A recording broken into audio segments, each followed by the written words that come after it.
KVK Suresh 2023లో Guntur bar association ప్రెసిడెంట్గా చేశాను.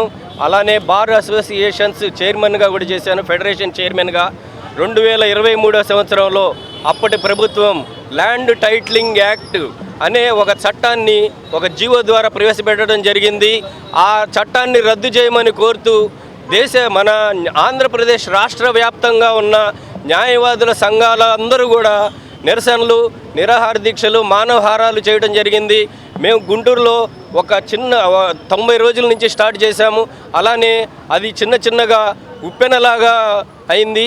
అలానే రాష్ట్ర వ్యాప్తంగా ఉన్న న్యాయవాదులందరినీ ఒకే తాటి మీదకి తీసుకొచ్చి మన గుంటూరు బార్ అసోసియేషన్లో రాష్ట్ర వ్యాప్తంగా ఒక మహాసభ పెట్టడం కూడా జరిగింది. ఈ భూ హక్కు చట్టాన్ని రద్దు చేయమని కోరుతూ.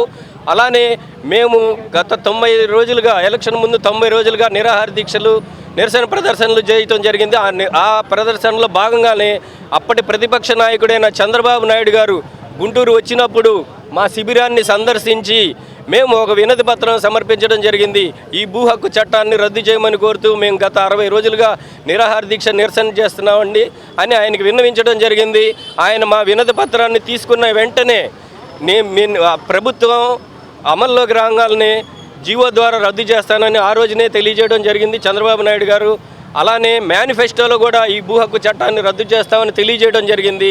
ఆయన చెప్పిన దానిలో భాగంగా రాష్ట్ర ముఖ్యమంత్రిగా ప్రమాణ స్వీకారం చేసిన ఎమ్మటే రెండో సంతకంగా ల్యాండ్ టైటిలింగ్ యాక్ట్ను రద్దు చేసి ఒక జీవోని ప్రవేశపెట్టడం జరిగింది.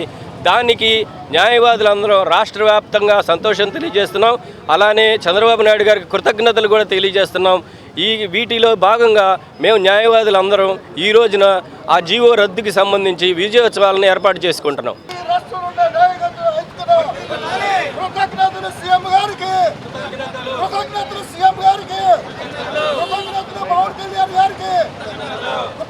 పవన్ కళ్యాణ్ గారికి